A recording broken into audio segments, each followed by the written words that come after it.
प्यारे बच्चों, आज का चैप्टर है हमारा केमिकल काइनेटिक्स। आप देखो, मेरे को बस सुनते रहो, आपका चैप्टर क्लियर हो जाएगा, ये मेरा वादा है। केमिकल काइनेटिक्स के अंदर हम स्पीड ऑफ रिएक्शन की स्टडी करते हैं। स्पीड ऑफ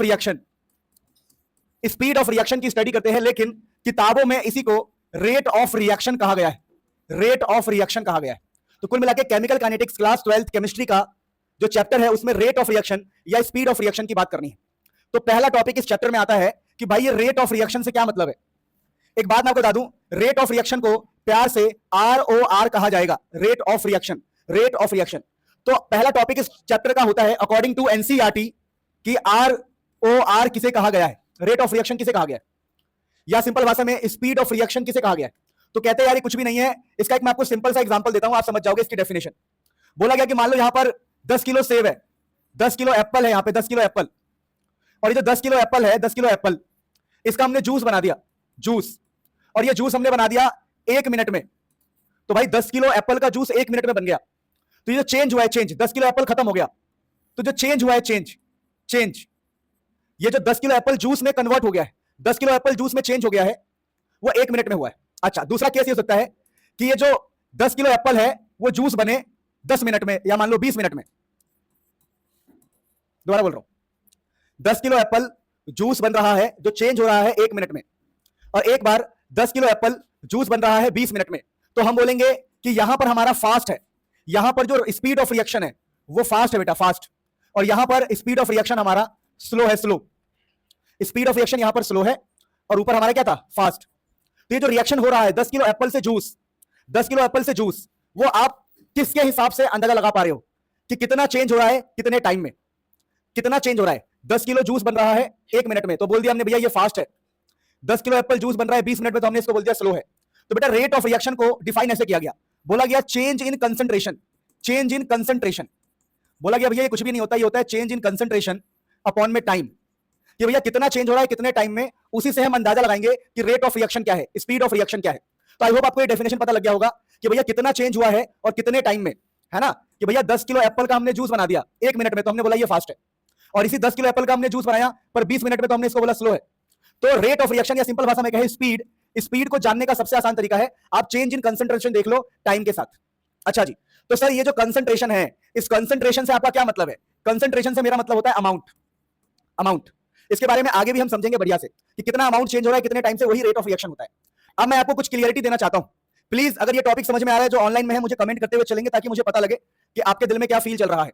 अब मैं आपको रेट ऑफ रिएक्शन के बारे में थोड़ा डिटेल्ड नॉलेज देता हूं। रेट ऑफ रिएक्शन, देखो रेट ऑफ रिएक्शन को लिखने का एक सिंपल तरीका है, मैं आपको समझाता हूं। जैसे मान लो एक कोई रिएक्टेंट है, रिएक्टेंट, और वो प्रोडक्ट बन गया, प्रोडक्ट रिएक्टेंट प्रोडक्ट बन गया, तो रेट ऑफ रिएक्शन को ऐसे लिखा जाता है, रेट ऑफ रिएक्शन की चेंज इन, चेंज, डेल्टा का मतलब चेंज होता है बेटा, डेल्टा का मतलब यहां पर चेंज है, मैं लिख देता हूं जिस बच्चे को पहले नहीं पता, डेल्टा का मतलब होता है चेंज, ठीक है। तो प्लीज पॉइंट आप नोट करते चलेंगे सारे बच्चे। तो रेट ऑफ रिएक्शन को समझते हैं कि एक रिएक्टेंट प्रोडक्ट बना है, तो change in reactant per unit time, तो इसको हम रेट ऑफ रिएक्शन बोलते हैं। कितना चेंज हुआ समय के साथ, कितना टाइम लगा। और बेटा यहां पर एक माइनस साइन लगाया जाता है क्योंकि रिएक्टेंट हमेशा घटेगा, रिएक्टेंट खत्म होता है, खत्म, सेव खत्म हुआ था बेटा, तो इसको हम बोलते हैं बेटा माइनस। ये माइनस जो है डिसअपीयरेंस को बताता है, डिसअपीयरेंस, डिसअपीयरेंस मतलब गायब होना प्यारे बच्चों। फिर प्यारे बच्चों हमारे पास है, अगर हम इसको ऐसे भी लिख सकते हैं, देखो रेट ऑफ रिएक्शन को लिखने का एक और तरीका होता है कि चेंज इन प्रोडक्ट, कि भैया कितना प्रोडक्ट बन रहा है कितने टाइम में। अगर ज्यादा प्रोडक्ट है तो ज्यादा रेट ऑफ रिएक्शन होगा, तो change in product per unit time, लेकिन ये होगा पॉजिटिव। ये पॉजिटिव बताता है कि ये अपीयर हुआ है, ये बना है, फॉर्मेशन हुआ है, अपीयर, अपीयर। तो आपको सिंपल भाषा में बताऊं तो रेट ऑफ रिएक्शन देखने का तरीका होता है कितना रिएक्टेंट का चेंज हुआ कितने टाइम में, या कितने प्रोडक्ट हमारे पास आया है कितने टाइम में। इससे हम स्पीड ऑफ रिएक्शन का अंदाजा लगा सकते हैं। अगर ज्यादा प्रोडक्ट आया है तो ज्यादा स्पीड होगा, कम प्रोडक्ट आया है तो कम स्पीड होगा। अब यहां पर एक सबसे खास बात क्या है कि इसको डिसअपीयरेंस कहते हैं और इसको अपीयरेंस कहते हैं। इसके अलावा प्यारे बच्चों मैं आपको छोटी छोटी बातें और समझाने का प्रयास करता हूं। देखो जैसे, अच्छा इसका मैं एक और नाम बता दूं जो हमने ये दोनों पढ़ा है, इन दोनों को प्यारे बच्चों एक नाम दिया गया है एवरेज रेट ऑफ रिएक्शन। इसका नाम दिया गया है एवरेज रेट, ROR लिख देता हूं, ठीक है बेटा, इसको एवरेज ROR कहा गया है, एवरेज रेट ऑफ रिएक्शन। अच्छा इसी के साथ साथ मैं आपको बता रहा हूं, अगर सेम चीज को अगर मैं ऐसे लिख दूं, देखो dR/dt, समझना ध्यान से, dR/dt लिख दूं और माइनस साइन भी रहेगा सेम, तो ये भी रेट ऑफ रिएक्शन है, this is also rate of reaction. अगर इसको मैं ऐसे लिख दूं, ROR को अगर मैं ऐसे लिख दूं, समझना ध्यान से, माइनस डी प्रोडक्ट dP/dt लिख दूं, तो इनमें क्या फर्क है, इनमें सिर्फ इतना फर्क है कि यहां पर डेल्टा था, डेल्टा, तो डेल्टा वाले को बेटा एवरेज बोलते हैं, तो इसको हमने एवरेज रेट ऑफ रिएक्शन कहा था ऊपर वालों को, लेकिन प्यारे बच्चों जिसके अंदर ये लग जाता है ना डी बाई डी टी, इसको इंस्टेंटेनियस कहा गया। इंस्टेंटेनियस, ठीक है, इंस्टेंटेनियस रेट ऑफ रिएक्शन कहा गया है। तो हम लोगों ने क्या सीखा बेटा, अब तक अगर मैं आपको हल्का सा रिवाइज करवाऊं तो प्यारे बच्चों हम लोगों ने ये सीखा कि भैया इस चैप्टर में स्पीड ऑफ रिएक्शन या फिर हमें रेट ऑफ रिएक्शन पढ़ना होता है। और मेरे प्यारे बच्चों स्पीड या रेट का पता कैसे लगेगा, कितना चेंज हुआ कितने टाइम में। अगर ज्यादा चेंज हुआ तो हम बोलेंगे भैया, अगर देखो समझो जैसे ये चेंज हो रहा है और टाइम के हिसाब से तो हम कहेंगे ये फास्ट है। सेम चेंज हो रहा है लेकिन टाइम ज्यादा है तो हम बोलेंगे स्लो है। तो इससे हमने क्या आइडिया लगाया, rate of reaction inversely proportional to time. अगर कहीं पर टाइम ज्यादा लग रहा है तो रेट ऑफ रिएक्शन क्या होगा, कम। यहां 20 मिनट लगा था तो हमने कहा कि भाई इसका जो रेट है, स्पीड है, वो स्लो है। अच्छा, फिर हमने बात किया बेटा कि भाई रेट ऑफ रिएक्शन को लिखने का तरीका है change in reactant, change in product, average, instantaneous. इसके अलावा प्यारे बच्चों अगर हम बात करें तो बहुत इंपॉर्टेंट आपको समझना है, रेट ऑफ रिएक्शन को एक अलग अंदाज में और लिखा जाता है। रेट ऑफ रिएक्शन इसको लिखने का एक अलग अंदाज होता है। क्या अंदाज होता है, मान लो किसी ने बोला कि 3a + 4b गिव्स 5c। तो एक बात ध्यान रखना प्यारे बच्चों कि अगर मुझे यहां पर रेट ऑफ रिएक्शन लिखना है तो मैं 3 लाइन खींच लूंगा, क्योंकि यहां पर एक a है, यहां पर एक b है और यहां पर एक c है। तो रेट ऑफ रिएक्शन पहले ऐसे लिखा जाएगा, delta A change in concentration of reactant. ये रिएक्टेंट कितना a चेंज हुआ कितने टाइम में। और बेटा जैसा कि यहां पर 3 कोफिशिएंट है तो आपको यहां पर 1/3 से डिवाइड करना पड़ता है, ये रूल है एनसीईआरटी का। और माइनस साइन इसलिए लगाना पड़ता है क्योंकि ये रिएक्टेंट है। अगर मुझे b के लिए लिखना है प्यारे बच्चों तो -1/4 change in concentration of b upon में कितना टाइम लगा। अगर मुझे यहां पर रेट देखना है, स्पीड देखना है, तो ये देखना पड़ेगा b का चेंज कितना हुआ है समय के साथ। और प्यारे बच्चों यहां पर लिखा जाएगा प्लस, क्योंकि ये प्रोडक्ट है, delta c by delta t। ये कंसंट्रेशन का मतलब होता है अमाउंट, मैंने बता रखा है, और यहां 1/5 से डिवाइड होगा। और यहां पर सबसे खास बात क्या है प्यारे बच्चों, इन सबके बीच में इक्वालिटी होल्ड करता है। रेट ऑफ रिएक्शन ए के रिस्पेक्ट में, रेट ऑफ रिएक्शन बी के रिस्पेक्ट में और रेट ऑफ रिएक्शन सी के रिस्पेक्ट में सारे आपस में इक्वल होते हैं। अब हम बात करते हैं ग्राफिकली अगर हम बात करें प्यारे बच्चों तो एक बात ध्यान रखना प्यारे बच्चों, अगर आपसे कोई बोले कि भाई कंसंट्रेशन वर्सेस टाइम का हम ग्राफ बना रहे हैं तो याद रखना बेटा जो रिएक्टेंट है हमेशा ऐसे घटता है। तो ये ग्राफ बेटा रिएक्टेंट के लिए है, रिएक्टेंट, ये ग्राफ मैंने रिएक्टेंट के लिए बनाया है। तो प्यारे बच्चों इसको उठा के यहां डाल देता हूं कि ये जो कंसंट्रेशन है, कंसंट्रेशन मतलब अमाउंट ऑफ रिएक्टेंट समय के साथ घटता चला जाएगा, रिएक्टेंट समय के साथ घटता चला जाएगा। एक बार अगर सबको समझ में आ रहा है क्लियरिटी देते जाएंगे, बोलते जाएंगे कि सर समझ में आ रहा है, पता लगे मैं पूरा चैप्टर खत्म कर दूं और तुम्हें कुछ भी नहीं आया तो कोई फायदा नहीं होगा। प्लीज कीप इन माइंड, आपको कमेंट करते रहना है कि हाँ सर टॉपिक समझ में आ रहा है। बहुत बढ़िया। अब मेरे प्यारे बच्चों देखो यहां पर लिखा है कंसंट्रेशन ऑफ रिएक्टेंट, तो समय के साथ रिएक्टेंट घटेगा समय के साथ। अब बेटा यहां पर अगर आप सुनो ये 2 टाइम लो तो ये कहलाता है बेटा डेल्टा टी, और ये कंसंट्रेशन है। अगर ऐसे 2 लाइन खींचो तो ये कहलाता है डेल्टा आर, जिसको हम डेल्टा आर बोल रहे थे। तो बेटा ये डेल्टा आर अपॉन में डेल्टा टी, ये जो डेल्टा आर अपॉन में डेल्टा टी है ना, यही हमारा पता क्या होता है, रेट ऑफ रिएक्शन। और यहां माइनस साइन का मतलब आप समझ रहे होंगे क्या होता है कि रिएक्टेंट घट रहा है। एक्चुअली में ये स्लोप के बराबर होता है, स्लोप। अब तो बोलेगा सर हमें स्लोप नहीं पता। बेटा इस ग्राफ का स्लोप का मतलब है, अगर इस ग्राफ में हम tan थीटा निकालेंगे, अगर इस ग्राफ का हम tan थीटा निकालेंगे, tan थीटा, इस ग्राफ का अगर हम tan थीटा निकालेंगे ना तो वो रेट ऑफ रिएक्शन के बराबर होगा। सो प्लीज इस बात का ध्यान रखना कि rate of reaction minus delta R by delta T होता है, या एक सिंपल भाषा में बोले तो यहां पर जो रेट ऑफ रिएक्शन है वो माइनस ऑफ स्लोप होगा, माइनस ऑफ स्लोप। और सर स्लोप का मतलब क्या होता है, स्लोप का मतलब होता है माइनस ऑफ tan थीटा। यानी मेरे कहने का मतलब क्या है, प्लीज इस बात को समझना, अगर इस ग्राफ का हम tan थीटा निकालेंगे, अगर इस ग्राफ का हम tan थीटा निकालेंगे तो वो हमें मिलेगा rate of reaction. tan theta से आप रेट ऑफ रिएक्शन निकाल सकते हो, या सिंपल भाषा में tan थीटा को ही हम स्लोप बोलते हैं। तो प्लीज याद रखना कि जब भी कंसंट्रेशन ऑफ रिएक्टेंट और टाइम का अगर हमारे पास ग्राफ है तो ये वाला जो बीच का हमने एक छोटा सा पार्ट लिया है ये चेंज इन कंसंट्रेशन है बेटा, और ये जो बीच का पार्ट लिया है ये चेंज इन टाइम है। तो कंसंट्रेशन अपॉन में टाइम रेट ऑफ रिएक्शन होता है। और बेटा इस ग्राफ का अगर हम tan थीटा निकालेंगे तो वो भी रेट ऑफ रिएक्शन होता है, और इसी को हम स्लोप बोलते हैं।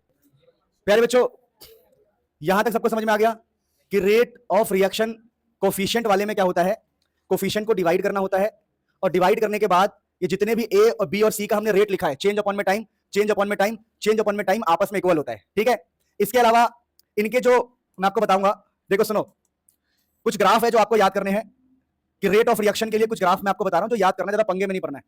वो ग्राफ क्या रहेगा, अगर हम concentration of reactant versus time का ग्राफ बनाएंगे ना तो याद रखना कि जो रिएक्टेंट समय के साथ हमेशा घटता है, और अगर हम concentration of product versus time का ग्राफ बनाएंगे तो प्रोडक्ट हमेशा समय के साथ बढ़ता है। तो ये वाला ग्राफ बेटा प्रोडक्ट के लिए होता है, और ये ग्राफ होता है रिएक्टेंट के लिए, जहां पर पी का मतलब है प्रोडक्ट। यानी जैसे कि सेब खत्म हो रहा है तो सेब है रिएक्टेंट, सेब खत्म हो रहा है, सेब घट रहा है, जूस बढ़ रहा है प्रोडक्ट, तो ये जूस बढ़ रहा है। बस आपको ये 2 ग्राफ याद रखना है और कुछ भी याद नहीं रखना है। बहुत ही सिंपल साधारण सी बात बता रहा हूं, इसके अलावा आपको ज्यादा सोचने की जरूरत बिल्कुल भी नहीं है।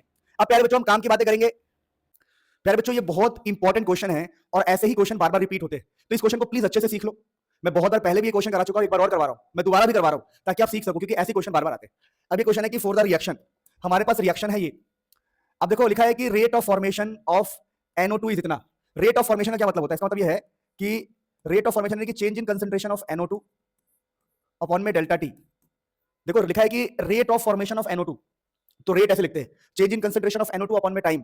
ये दिया हुआ है हमें इतना 2.8 10 की पावर -3। क्वेश्चन को समझो, तो हमें ये वैल्यू दिया हुआ है, rate of formation of NO2 हमें दिया हुआ है। अब कह रहा है कि find the disappearance of N2O5, तो हमें N2O5 का निकालना है, तो हमें ये निकालना है बेटा N2O5 अपॉन में डेल्टा टी की वैल्यू हमें निकालनी है। अब देखो ऐसे क्वेश्चंस में हम क्या दिमाग लगाते हैं, बहुत ही ज्यादा इंपॉर्टेंट क्वेश्चन है। सबसे पहले हम अपने इक्वेशन को देखते हैं, इक्वेशन ये है, तो हम रेट लिखना स्टार्ट करते हैं। रेट इज इक्वल टू 1/2, जैसा कि रिएक्टेंट है, रिएक्टेंट घटता है तो माइनस आएगा 1/2 डेल्टा N2O5 अपॉन में डेल्टा टी, और ये इक्वल होगा, देखो इसकी इक्वेशन लिख दी हमने, ये इक्वल होता है इसके, तो 1/4 change in concentration of NO2 upon में डेल्टा टी। अब जैसा कि हमें NO2 दिया है और हमसे N2O5 पूछा है, और हमें लॉजिकली पता है, लॉजिकली क्या पता है कि इसका जो रेट है, इसका जो रेट है और इसका जो रेट है आपस में बराबर होगा, even 1/1 change in concentration of O2 upon में डेल्टा टी, ये भी बिल्कुल सही है। यानी कि इसका इसका इसका ये सभी रेट आपस में बराबर होते हैं। फर्क क्या होता है कि रिएक्टेंट के आगे नेगेटिव आएगा, ये रिएक्टेंट है, और जो प्रोडक्ट है, प्रोडक्ट इसके आगे पॉजिटिव आता है, जो कि हमने बनाया नहीं है। प्रोडक्ट हमेशा फॉर्मेशन हमेशा पॉजिटिव होता है, ठीक है ना, क्योंकि ये प्रोडक्ट है, प्रोडक्ट में पॉजिटिव आता है, और रिएक्टेंट घटता है तो नेगेटिव आता है। रिएक्टेंट डिक्रीज होता है, डिक्रीज इसलिए नेगेटिव आता है, डिसअपीयर होता है। ये जो रिएक्टेंट है डिसअपीयर होगा, गायब होगा, इसलिए नेगेटिव आया। अब देखो अकॉर्डिंग टू क्वेश्चन हमें ये वाली चीज दी हुई है और मुझे ये फाइंड करना है, तो मैं क्या करूंगा, इन दोनों को आपस में इक्वल रख दूंगा। अब इन दोनों को आपस में इक्वल रखेंगे तो क्या होगा देखते हैं, चलो। तो यहां पर है 1/2 माइनस का, और ये डेल्टा N2O5 अपॉन में डेल्टा टी इक्वल टू, यहां पर है 1/4 और ये है change in concentration of N2 upon में डेल्टा NO2 अपॉन में डेल्टा टी। तो NO2 अपॉन में डेल्टा टी जो है, NO2 अपॉन में डेल्टा टी हमें दिया हुआ है, ये रहा 2.8 10 की पावर -3। तो यहां पर आप 2.8 10 की पावर -3 सीधा लिख दो, क्योंकि हमें देखो ये वाली वैल्यू निकालनी है, हमें ये वैल्यू निकालनी है, और ये हमें दिया हुआ है, और ये आपस में इक्वल है। तो यहां से आप क्या करेंगे कि हमारे टारगेट के हिसाब से हम क्या करेंगे, ये जो 2 है और ये जो माइनस साइन है, क्रॉस मल्टीप्लाई करके यहां भेज देंगे, तो हमें मिल जाएगा रेट N2O5 का, हमें रेट मिल जाएगा। हमें निकालना है N2O5 का, ये ना, हमें N2O5 का ही निकालना है ना क्वेश्चन में, देखो कैलकुलेट द N2O5 का, तो change in concentration of N2O5 upon में डेल्टा टी, और ये जो माइनस साइन और 2 उधर चला जाएगा, तो हो जाएगा -2/4 2.8 10 की पावर -3। देखो ये जो 2 है और ये जो माइनस है, क्रॉस मल्टीप्लाई करके यहां चला जाएगा, इसके नीचे है तो इधर चला जाएगा। अब इसको हम सॉल्व करेंगे तो हमारा आंसर आएगा 1.4 माइनस में, क्योंकि ये 2 हो जाएगा, 2 से काटेंगे तो 1.4 इंटू 10 की पावर -3, और ये हमारा होगा रेट ऑफ N2O5 अपॉन, है ना, तो ये चेंज इन कंसंट्रेशन ऑफ, ये है रेट ऑफ N2O5। तो क्वेश्चन ऐसे ही आते हैं और काफी अच्छे क्वेश्चन होते हैं, आपसे एक का रेट दिया होगा और दूसरे का रेट पूछेगा, तो बस आपको दिमाग लगाना है, और बहुत ही अच्छा क्वेश्चन था। सो प्यारे बच्चों, अब हम पढ़ने जा रहे हैं रेट लॉ, ठीक है, रेट लॉ एक्सप्रेशन। अब ये रेट लॉ एक्सप्रेशन क्या होता है इसकी बात हम करेंगे। रेट लॉ एक्सप्रेशन की बातें करने जा रहे हैं, ध्यान से देखो। तो रेट लॉ क्या होता है, वेरी सिंपल, ऐसे समझो कि रेट लॉ कहता है कि भैया जो रेट ऑफ रिएक्शन होगा ना, रेट वो डायरेक्टली प्रोपोर्शनल होगा कंसंट्रेशन ऑफ रिएक्टेंट के। अब ये क्या बात है, इसको समझना पड़ेगा, और इसकी कुछ पावर होगी n। तो रेट लॉ कहता है कि अगर कोई भी रिएक्शन है, सपोज करो कि A + B गिव्स हमें C, तो कहता है कि जो रेट होगा, रेट यहां पर वो डायरेक्टली प्रोपोर्शनल होगा प्यारे बच्चों concentration of reactant. Concentration of reactant का मतलब है कि हमारे A और B, हमारा जो A और B है, इनके कंसंट्रेशन पे डिपेंड करेगा। देखो rate is directly proportional to concentration of reactant, सिर्फ रिएक्टेंट, यानी A और B पर डिपेंड करेगा, A और B के अमाउंट पर। कंसंट्रेशन का मतलब होता है अमाउंट पर, और इनकी कुछ पावर हुआ करेगी। सपोज करो इसकी पावर x है और इसकी पावर y है, तो इनकी कुछ पावर हुआ करेगी, और ये जो पावर है ना, पावर, ये जो पावर है, टोटल पावर को, जितना भी टोटल पावर होता है, टोटल पावर मतलब यहां पर क्या है, x + y, तो इस टोटल पावर को बोला गया है बेटा, जो टोटल पावर है, इसको एक नाम दिया गया है ऑर्डर। और ये जो बेटा ऑर्डर होता है, ऑर्डर ये कहां से निकाला जाता है, मतलब ये x और y कहां से निकाला जाएगा, तो बेटा ये x और y ना, ऑर्डर जो है ऑर्डर, ये एक्सपेरिमेंटली निकाला जाता है, एक्सपेरिमेंट से, एक्सपेरिमेंटली। तो ये बात आप ध्यान रखना प्लीज कि हम चल कैसे रहे। रेट लॉ एक्सप्रेशन कहता है rate of reaction is directly proportional to concentration of reactant की पावर n। अभी जो रिएक्टेंट है A हो सकता है, B हो सकता है, उसकी कुछ पावर हुआ करेगी। ये पावर कहां से आता है, तो ये इसको पावर को बोलते हैं ऑर्डर, और एक्सपेरिमेंटली आता है। अब यहां पर एक खास बात ध्यान रखना प्यारे बच्चों, ये जो हम रेट ऑफ रिएक्शन लिख रहे हैं, ध्यान देना, ये जो हम रेट ऑफ रिएक्शन लिख रहे हैं, इसमें प्रोपोर्शनलिटी की जगह पर एक कांस्टेंट आएगा k, तो हमारा A की पावर x, B की पावर y बन जाएगा। और मेरे प्यारे बच्चों इस k को नाम दिया गया है रेट कांस्टेंट, इसको रेट कांस्टेंट कहते हैं, या मेरे प्यारे बच्चों इसी को बोला जाता है, पता है क्या, वेलोसिटी कांस्टेंट, स्पीड कांस्टेंट, इसके अलग अलग नाम होते हैं, पर फेमस है रेट कांस्टेंट। इसको वेलोसिटी कांस्टेंट, स्पीड कांस्टेंट भी कहा जाता है, बहुत सारे लोग कई लोग तो स्पेसिफिक रेट भी कहते हैं इसको, ठीक है। जो मैंने एक्स्ट्रा पॉइंट बोला खुद लिख लो, velocity constant, speed constant, specific rate, specific rate, लेकिन हमारे एनसीईआरटी में इसका नाम पड़ा हुआ है रेट कांस्टेंट। तो छोटा सा कॉन्सेप्ट है, रेट लॉ एक्सप्रेशन। प्लीज अगर समझ में आ गया तो कमेंट करो, फिर हम आगे बढ़ते।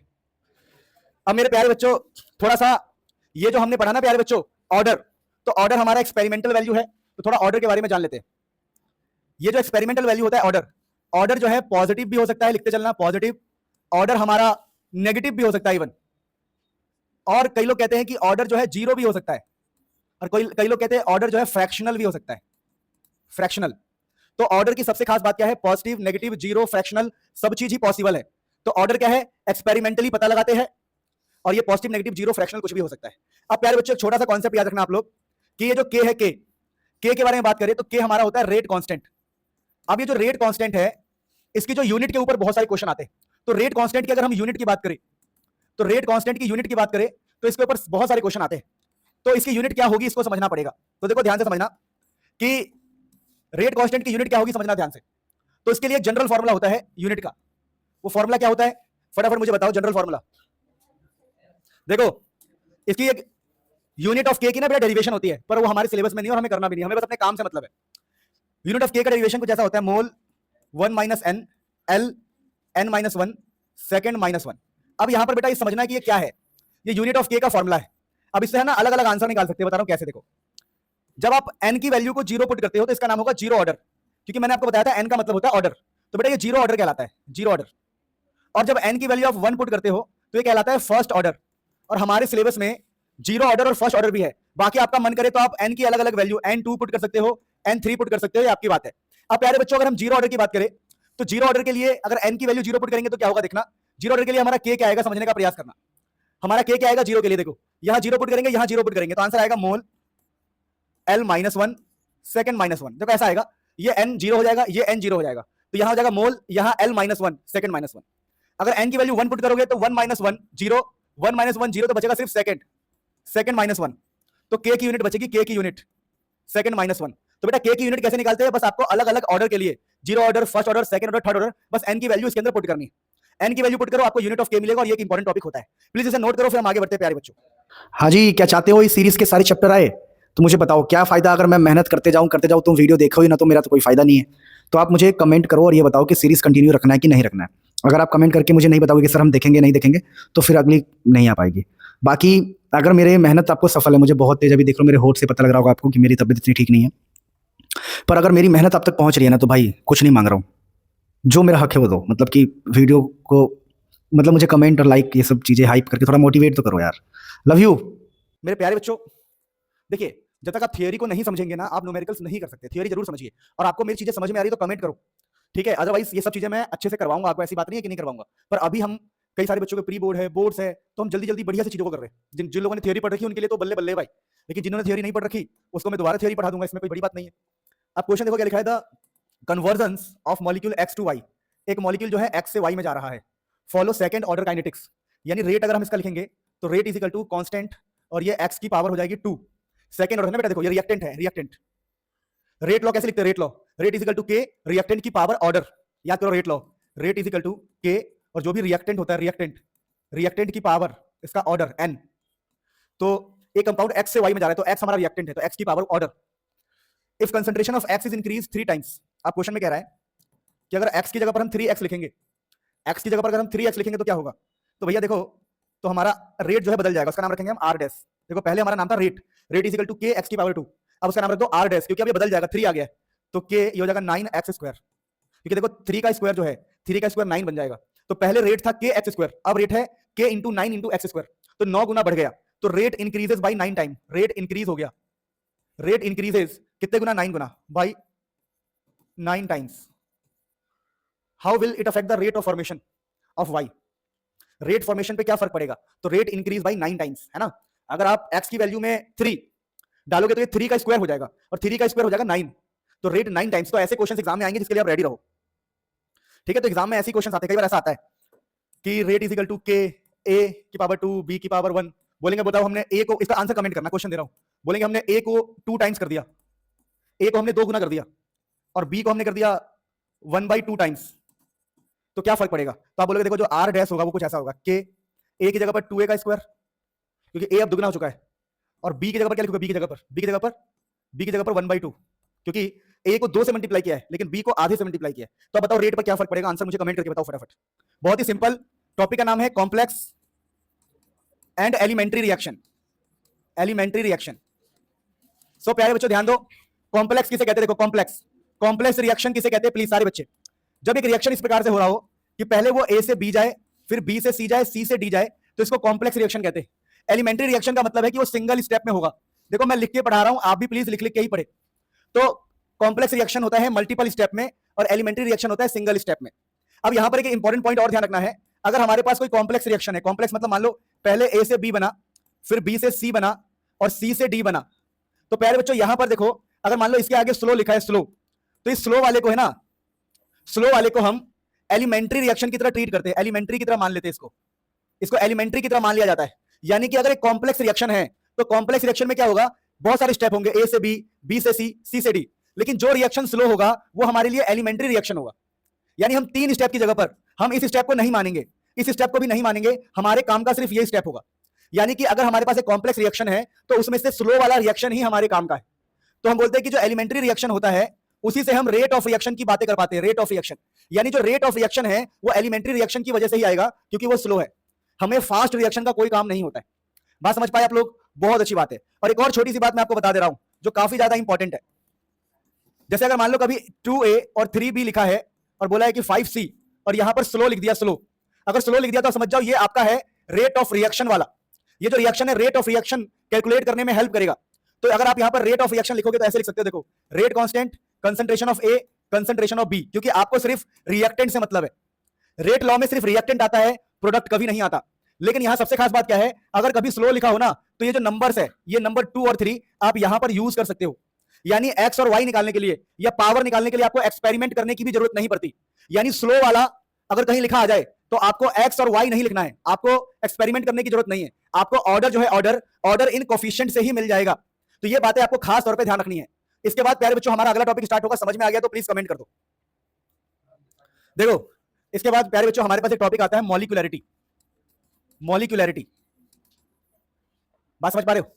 अभी जो मॉलिक्यूलरिटी है प्यारे बच्चों, बेसिकली ये होता है नंबर ऑफ रिएक्टेंट स्पीसीज, कितने number of reactant species in elementary reaction, elementary step समझते हैं बेटा? जो सिंगल है, सॉरी जो स्लो है, स्लो और सिंगल जो है, तो भैया मॉलिक्यूलरिटी का मतलब होता है नंबर ऑफ रिएक्टेंट स्पीसीज। जैसे क्वेश्चन है 3A 4B 5C, 3A 4B 5C नहीं लिखते, ऐसे कुछ लिखते हैं 1A 2B 5C, और हमने लिख दिया भैया ये स्लो है, या हमें साफ दिख रहा है कि ये सिंगल स्टेप है। सिंगल मतलब एलिमेंट्री है, तो मॉलिक्यूलरिटी क्या होगी इस क्वेश्चन की? तो इसकी जो मॉलिक्यूलरिटी होगी 1 + 2 यानी 3 होगी। अब प्यारे बच्चों एक बात को हमेशा याद रखना कि मॉलिक्यूलरिटी कभी भी 3 से बड़ी नहीं होती। लिख लेना इस बात को कि molecularity can never be greater than 3। Molecularity कभी भी 3 से बड़ी नहीं हो सकती है। रीजन क्या है बेटा? रीजन ये है बेटा, जब दो लोग आपस में टकराएंगे तो अच्छे से रिएक्शन होगा। चलो मान लिया कि 3 लोग भी टकरा गए और रिएक्शन हो गया, लेकिन 3 से ज्यादा रिएक्टेंट को लोगे ना आप तो अच्छे से रिएक्शन नहीं कर पाएंगे। मेरे कहने का मतलब समझो कि मॉलिक्यूलरिटी 3 है, मॉलिक्यूलरिटी 3 होने का मतलब है कि नंबर ऑफ रिएक्टेंट है 3। तो आपने 3 लोगों को बोला कि भाई तुझे आपस में रिएक्शन करना है, तो वो तो कर भी लेंगे, लेकिन मैंने कहा कि मैं 8 लोगों को बोल रहा हूं, मैं 8 लोगों का रिएक्शन करवा रहा हूं तो मेरा ठीक से रिएक्शन नहीं हो पाएगा। मैं कह रहा हूं मैं 4 लोगों का रिएक्शन करवा रहा हूं तब भी मेरा रिएक्शन ठीक से नहीं हो पाएगा। इसलिए हम जानबूझ के क्या करते हैं, मॉलिक्यूलरिटी कभी भी 3 से बड़ी नहीं लेते। हम बोलते हैं भाई मैक्सिमम 3 लोगों से रिएक्शन करवा लो, 3 से ज्यादा लोग लोगे तो रिएक्शन ठीक से नहीं होगा। और इसके बारे में हम अच्छे से पढ़ेंगे कोलिजन थ्योरी के अंदर। तो फिलहाल हमने क्या पढ़ा प्यारे बच्चों कि हमारा कॉम्प्लेक्स रिएक्शन क्या होता है, एलिमेंट्री क्या होता है, और एलिमेंट्री में कहीं पर स्लो लिखा है तो स्लो में क्या है, हमें एक्सपेरिमेंट करने की जरूरत नहीं पड़ती। अब प्यारे बच्चों अभी हमने जाना कि भाई हमारा मॉलिक्यूलरिटी क्या होता है। मॉलिक्यूलरिटी के बाद एक क्वेश्चन आता है एग्जाम में, वो क्वेश्चन ये होता है प्यारे बच्चों, ऑर्डर वर्सेस मॉलिक्यूलरिटी, इन दोनों में क्या फर्क है? तो प्यारे बच्चों ये एक्सपेरिमेंट से आता है, ये एक्सपेरिमेंट से आता है और ये थ्योरी से। हम थियोरिटिकली बोलते हैं थ्योरी, तो हम बोलेंगे ये थ्योरिटिकल है, ये थ्योरिटिकल वैल्यू है, और ये जो है एक्सपेरिमेंटल वैल्यू। फिर ऑर्डर जो है नेगेटिव हो सकता है, नेगेटिव हो सकता है। ये भाई मॉलिक्यूल नेगेटिव नहीं हो सकता। हम बोलेंगे भाई -3 बंदे, -3 रिएक्टेंट, ये कोई सेंस नहीं बनता। कैन नॉट बी नेगेटिव, ये बेटा नेगेटिव नहीं हो सकता। यानी कि ऑर्डर जो है नेगेटिव हो सकता है, मॉलिक्यूलरिटी नेगेटिव नहीं हो सकता। अच्छा जी, उसके अलावा अगर हम बात करें तो जैसे और भी हमने बहुत सारी बात की थी, एक्सपेरिमेंटल हो गया, नेगेटिव हो गया, ये जीरो हो सकता है। भैया ये जीरो नहीं हो सकता है। कितना गंदा लगेगा सुनने में कि जीरो मॉलिक्यूल है, जीरो मॉलिक्यूल रिएक्ट कर रहे हैं। अबे रिएक्ट ही नहीं करेंगे, जीरो क्या होता है? ठीक है ना। तो ये छोटी छोटी 3 पॉइंट हमारे लिए काफी है एग्जाम में लिखने के लिए। बाकी लिखने बैठेंगे तो हम बहुत सारे पॉइंट लिख सकते हैं, जैसे कि ऑर्डर जो है ये कॉम्प्लेक्स के लिए भी होता है, कॉम्प्लेक्स के लिए वैलिड होता है। ठीक है ना, जो ऑर्डर है, order is valid for complex reaction, complex reaction के लिए वैलिड होता है ये, है ना। कॉम्प्लेक्स रिएक्शन में हम ऑर्डर को लगा सकते हैं, लेकिन मॉलिक्यूलरिटी हमेशा एलिमेंट्री रिएक्शन के लिए होता है, एलिमेंट्री के लिए, एलिमेंट्री रिएक्शन में हम इसको लगाते हैं, यूज इन एलिमेंट्री रिएक्शन। और ये हमेशा कॉम्प्लेक्स रिएक्शन में, कॉम्प्लेक्स और एलिमेंट्री दोनों में लिख सकता है, एंड एलिमेंट्री, ये दोनों में लगा सकते हैं हम, ये हर जगह लगा सकते हैं, कॉम्प्लेक्स में भी एलिमेंट्री में भी, दोनों का हम ऑर्डर निकाल सकते हैं। लेकिन मॉलिक्यूलरिटी हमेशा एलिमेंट्री रिएक्शन का ही होता है। तो छोटे छोटे पॉइंट से आप नोट करो, फिर हम आगे बढ़ते हैं। क्या? हाँ, molecularity can not be zero ही होगा, ऑब्वियसली जीरो नहीं हो सकता, मॉलिक्यूलरिटी जीरो नहीं हो सकता। ऑर्डर तो जीरो हो सकता है, मॉलिक्यूल जीरो नहीं हो सकता, ये तो मैंने बोला। बहुत बढ़िया प्यारे बच्चों। इसके बाद अगर हम बात करें तो देखो, टॉपिक का नाम होता है इंटीग्रेटेड रेट लॉ। छोटा टॉपिक है इंटीग्रेटेड रेट लॉ, बहुत ही छोटा टॉपिक है, मजाक टॉपिक है। देखो ये टॉपिक क्या है मैं समझाता हूं। इसमें क्या होता है, पहला होता है जीरो ऑर्डर, अभी सब समझा दूंगा। जीरो ऑर्डर, इसकी जीरो ऑर्डर, इसकी इक्वेशन कैसे आती है? देखो केमिस्ट्री में कभी डेरिवेशन नहीं आता है, और अब तो कॉम्पिटेंसी बेस्ड पेपर में डेरिवेशन तो बहुत ही कम चांस है, या आता भी नहीं है, तो हम कोई डेरिवेशन नहीं कर रहे, हम सीधा काम की बातें कर रहे हैं। जीरो ऑर्डर और फर्स्ट ऑर्डर दोनों के लिए आपको डिटेल में पढ़ना है, कंपैरिजन वे में। देखो इसके लिए एक फॉर्मूला आता है, जहां पर मैं आपको कुछ बातें पहले सिखा दूं। देखो एक होता है रिएक्टेंट, फिर बनता है प्रोडक्ट, और एक सिचुएशन होती है टाइम जीरो। देखो प्यारे बच्चों, टाइम जीरो से मेरा मतलब है बिल्कुल स्टार्टिंग में, स्टार्टिंग में हमारा रिएक्टेंट की वैल्यू है मान लो A0, और हमारा प्रोडक्ट कुछ भी नहीं है। टाइम जीरो का मतलब बिल्कुल स्टार्टिंग में रिएक्टेंट का जो वैल्यू है वो A0 है, प्रोडक्ट की वैल्यू होती नहीं है। लेकिन समय के साथ इसकी जो वैल्यू हो जाएगी कुछ ऐसे हो जाएगी, AT, इसको AT बोलते हैं। देखो A0 का मतलब है कि जब टाइम जीरो है तो रिएक्टेंट इतना है। अब कुछ समय बीत गया, टाइम इक्वल टू T पे, तो जो रिएक्टेंट है वो AT है। सर मुझे समझ नहीं आ रहा, मैं समझाने का प्रयास करता हूं। देखो मान लो पहले 10 किलो था स्टार्टिंग में, अब क्या हुआ, 10 किलो था, समय के साथ 4 किलो इधर चला गया, तो यहां कितना बचा, 10 माइनस 4, 10 माइनस 4, तो इसी को हम AT बोल रहे हैं, AT। AT, AT का मतलब होता है कि भाई कुछ देर बाद कितना बचा हुआ है।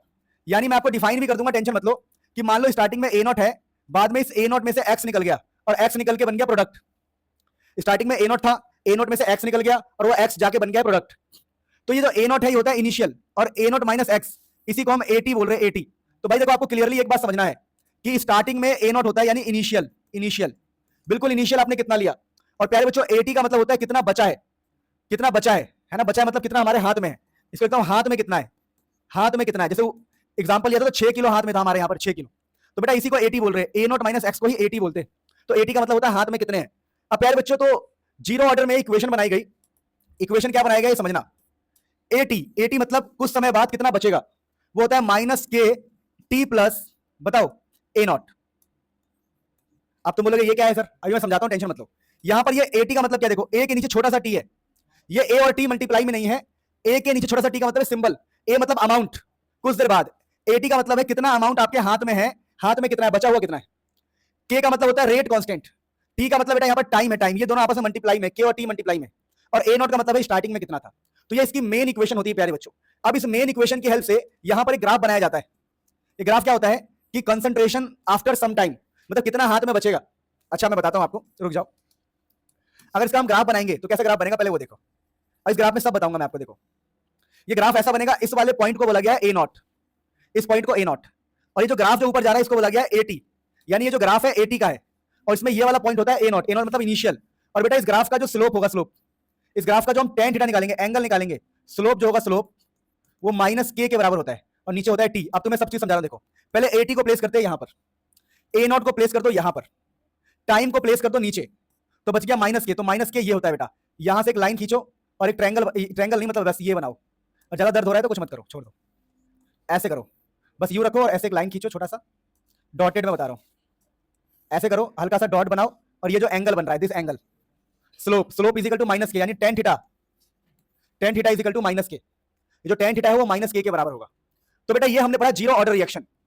अब इसके बारे में और भी हम समझेंगे गहराई से जब हम क्वेश्चन करेंगे, लेकिन अभी पहले हम थ्योरी पर ध्यान देते हैं। अब यहां पर एक और खास बात होती है। खास बात क्या होती है, अगर हम ऐसा कहें आपको कि AT जो है AT, वो आधा हो गया है। आधा मतलब क्या है, ए नॉट था इनिशियल, समझना ध्यान से, ए नॉट था बेटा इनिशियल, अब उसको हमने 2 से डिवाइड कर दिया, यानी आधा हमारा खत्म हो गया और हमारे हाथ में बचा, हाथ में 80 का मतलब क्या था, 80 का मतलब कि हाथ में कितना बचा, तो 80 अगर हमारा आधा हो जाए तो क्या होगा, तो बेटा जब इसको हम यहां पुट करते हैं ना, यहां पुट करते हैं तो हमारे पास पहला फॉर्मूला तो यह है आपके पास, दूसरा ये ग्राफ, और तीसरा इंपॉर्टेंट बात और, जब आप बोलोगे कि आधा हो गया, हाफ लाइफ, इसको बोलते हैं हाफ लाइफ, जब हम हाफ लाइफ की बात करेंगे प्यारे बच्चों, तो हमारा हाफ लाइफ कितना आएगा देखो, तो 80 की जगह पर हम लिखेंगे पता है क्या, ए नॉट बाई 2। तो चलो मैं आपको ज्यादा परेशान ना करते हुए, इसकी कोई डेरिवेशन नहीं है हमारे सिलेबस में, सीधा लिखता हूं देखो, हाफ लाइफ, हाफ लाइफ मतलब कितने टाइम में, इसको टी लिख देते, चलो कितने टाइम में, टी का मतलब है कितने टाइम में हमारे हाथ में आधा बचेगा, तो टाइम का फॉर्मूला आता है ए नॉट बाई 2 के, तो आपको ये फॉर्मूला याद रखना है, और फॉर्मूले के साथ इसका ग्राफ भी याद रखना है। ग्राफ क्या है देखो, कि अगर हम बात करें, समझना ध्यान से, तो जो टाइम है, समझना, ये जो हम कंसंट्रेशन की बात कर रहे हैं, ए नॉट दिख रहा है आपको, ए नॉट कंसंट्रेशन, ग्राफ बना रहा हूं, कंसंट्रेशन और टाइम का अगर हम ग्राफ बनाएंगे तो देखो कैसे डायरेक्टली डिपेंड कर रहा है, डायरेक्टली कि जो टाइम है, टाइम वो ए नॉट पे डिपेंड कर रहा है, ए नॉट पे, इसलिए ग्राफ ऐसा आता है, ए नॉट और टी का ग्राफ बिल्कुल सीधा आता है। तो हमने क्या सीखा बेटा, हमने ये सीखा कि भाई इंटीग्रेटेड रेट लॉ में कुछ नहीं होता, दो बातें हमें सीखनी होती है, पहला होता है ए नॉट, ए नॉट का मतलब स्टार्टिंग में कितना था, फिर 80 का मतलब हाथ में कितना बचा, तो ए नॉट पता लग गया, 80 पता लग गया, अब क्या होगा, अब इनके बीच में एक रिलेशन होगा, तो रिलेशन होता है 80 हाथ में कितना बचा is equal to minus of rate constant into time into में इनिशियल, इसका ग्राफ ऐसा बना। अब अगला टॉपिक है कि कितने टाइम बाद आधा हमारे हाथ में बचेगा, ए नॉट बाई 2, तो टाइम का फॉर्मूला है ए नॉट बाई 2 अपॉन में के, और ये सारा ग्राफ हमने पढ़ लिया। अब इसके ऊपर क्वेश्चन कैसा आता है वो तो मैं क्वेश्चन कराते वक्त बता दूंगा, फिलहाल अभी अपनी थ्योरी को कंप्लीट करो। अब मेरे प्यारे बच्चों फर्स्ट ऑर्डर की अगर हम बात करें तो फर्स्ट ऑर्डर के लिए क्या इक्वेशन बनता है, तो फर्स्ट ऑर्डर के अंदर बहुत सारे इक्वेशन बनते हैं। पहला इक्वेशन ये बनता है, समझना, ln at is equal to minus K T plus ln a naught. अब इस इक्वेशन के ग्राफ बनाते हैं, तो प्यारे बच्चों ये होता है हमारा ln at, ये वाला हमारा टाइम होता है, और ग्राफ अभी भी ऐसा ही आएगा, तो ये वाला बंदा बन जाएगा हमारा ln a नॉट। और बताओ ये जो एंगल आएगा यहाँ पर, एंगल स्लोप, ये जो स्लोप होगा वो अभी होगा माइनस के, तो देख लो यहाँ पर क्या क्या है, ln a नॉट यहाँ आ जाता है, ln at यहाँ, सब कुछ देखो एक बार ध्यान से, ln at ये रहा जी, टी ये रहा जी, माइनस के स्लोप के रूप में, इस एंगल के रूप में, स्लोप के रूप में, और ln a नॉट यहां पर। तो पहला ग्राफ ये बनता है, पर ये हमारे काम का नहीं है, बस ग्राफ हमारे काम का है। दूसरा इसके अंदर इक्वेशन ये बनता है प्यारे बच्चों, log 80 is equal to minus K by 2.303 into में T plus log a naught, यानी जो ln था ln अब वो log के रूप में आ गया है। अब बेटा इसका ग्राफ भी इंपॉर्टेंट है, तो इसका ग्राफ कैसे बनता है ये समझना जरूरी है। ग्राफ ऐसे बनता है प्यारे बच्चों कि log 80 जो होता है, समझना ध्यान से सारे बच्चे, log 80 हमारा यहां आ जाएगा, देखो ये हो जाएगा हमारा log 80, ठीक है। अब ग्राफ ऐसे जाएगा नीचे की तरफ, तो ये वाला पॉइंट क्या कहलाएगा, ये वाला पॉइंट हमारा कहलाएगा बेटा log a नॉट, ठीक है। अब इसका जो स्लोप होगा, इसका जो स्लोप होगा प्यारे बच्चों, स्लोप होगा माइनस के बाई 2.303। ये आपको खास ध्यान रखना है कि स्लोप जो होता है माइनस के बाई 2.303, स्लोप मतलब ये एंगल बेटा, ये एंगल होता है माइनस के बाई 2.303, और यहां पर टी से हमें डिवाइड करना है। तो अब इस ग्राफ को अगर हम देखें तो log 80 की जगह पर है log 80, log a नॉट की जगह पर है ये वाला point log a not, t की जगह पर है t, और माइनस के बाई 2.303 स्लोप का रूप ले लेता है। तो कुल मिला के first order and zero order में ये सारी बातें आपको याद रखनी पड़ेगी किसी भी हाल में, जैसे मुझे याद है। फिर यहां पर एक खास बात वही हाफ लाइफ का मतलब होता है प्यारे बच्चों कि आपके हाथ में 80 का मतलब है कि हाथ में कितना बचा, आपके हाथ में इनिशियल का आधा होगा, तो स्टार्टिंग में ए नॉट था, स्टार्टिंग में ए नॉट मतलब इनिशियल का आधा। तो प्यारे बच्चों यहां पर जो टाइम का फॉर्मूला आता है, कितने टाइम बाद आधा हमारे हाथ में रहेगा, तो वो होता है बेटा 0.693 बाई के। अगर इसका हम ग्राफ बनाएंगे बेटा कंसंट्रेशन के साथ, इनिशियल कंसंट्रेशन और टाइम का ग्राफ बनाएंगे, तो बेटा एक ऐसा लाइन आएगा, ऐसा कि जो टाइम है कंसंट्रेशन पे डिपेंड ही नहीं करता, ये जो टाइम है कंसंट्रेशन पे डिपेंड ही नहीं करता, मतलब टाइम कंसंट्रेशन पे डिपेंड ही नहीं कर रहा। यहां पर इस टाइम के फॉर्मूले में ए नॉट आता ही नहीं है, टाइम के फॉर्मूले में ए नॉट नहीं आ रहा, तो एक स्ट्रेट लाइन ऐसे मार देंगे बस। तो प्यारे बच्चों इस प्रकार से हमने सारे फॉर्मूले, सारे ग्राफ देख लिए integrated rate law, zero order और फर्स्ट ऑर्डर के। अगर क्लियर है, आप नोट बना रहे हो तो प्लीज मुझे कमेंट कर दो आप प्यारे बच्चों प्लीज। अब मेरे प्यारे बच्चों हमारे पास एक बहुत ही सुंदर क्वेश्चन है फॉर द रिएक्शन। अब इस रिएक्शन के अंदर सबसे खास बात क्या है प्यारे बच्चों, बोला गया है कि रेट की वैल्यू जो है वो के के बराबर है। अब देखिए रेट इक्वल टू के हमेशा जीरो ऑर्डर के लिए होता है, जीरो ऑर्डर के लिए होता है। तो लिखा है कि राइट द ऑर्डर, तो देखिए रेट इक्वल टू के हमेशा जीरो ऑर्डर के लिए होता है, तो ऑर्डर तो इसका जीरो हो गया। तो अगर हम पहले क्वेश्चन की बात करें तो इसका जो ऑर्डर है वो जीरो है, लेकिन इसने मॉलिक्यूलरिटी भी पूछा है। अब देखिए मॉलिक्युलरिटी का मतलब क्या होता है समझिएगा।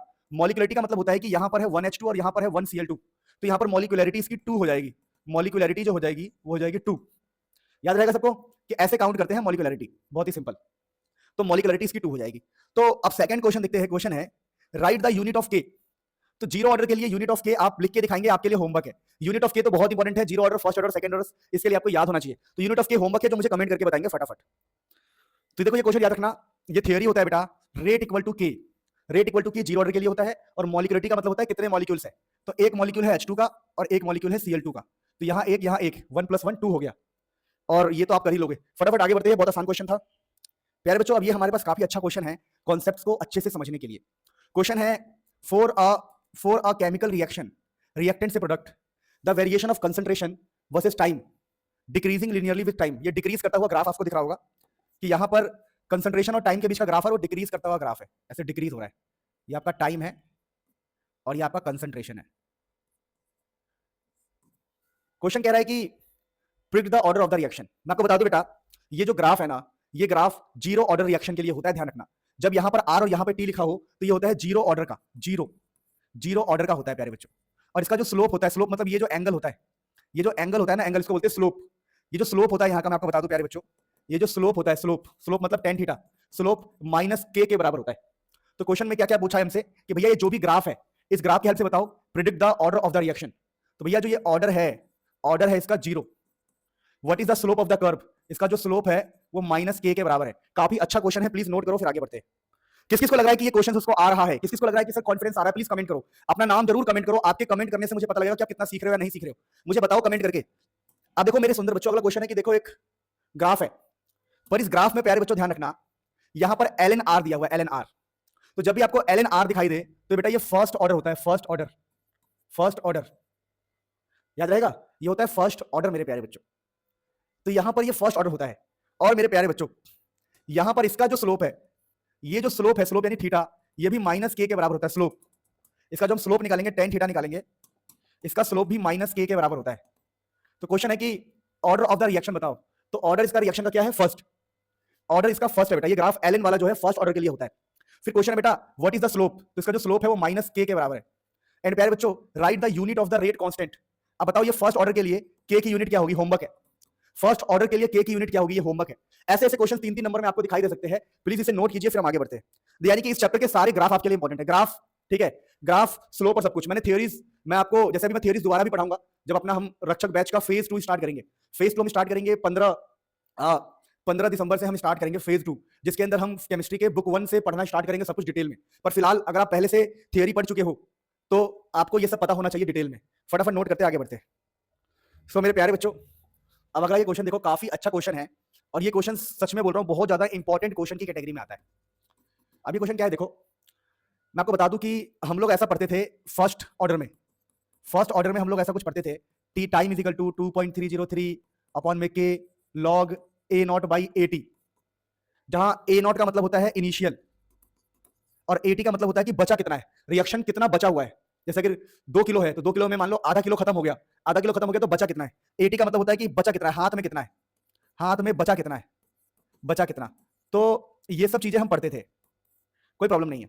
लेकिन प्यारे बच्चों जब हमें क्वेश्चन में प्रेशर दिया होता है, प्रेशर, तो जब हमें क्वेश्चन में प्रेशर दिया होता है ना, तो प्रेशर वाले के लिए हम एक फॉर्मूला इस्तेमाल करते हैं, ये T is equal to 2.303 upon में K log pressure initial upon में 2 times pressure initial minus pressure total. अब तुम बोलोगे ये क्या है सर, मुझे समझ नहीं आया। मैं आपको क्वेश्चन करवाऊंगा तभी आप समझ पाओगे यहां पर चल क्या रहा है ना। आपको पहले मैं क्वेश्चन करवाऊंगा तब आप समझ पाओगे कि चल क्या रहा है। देखिए आप पहले इस क्वेश्चन को एक बार समझने का प्रयास कीजिए, फिर आपको ये समझ में आएगा ये फॉर्मूला क्या है। इस क्वेश्चन में बोला गया कि SOCl2 का ना SO2Cl2 में बनता है, और ये एक्सपेरिमेंट किए जा रहे हैं, एक्सपेरिमेंट नंबर 1, एक्सपेरिमेंट नंबर 2।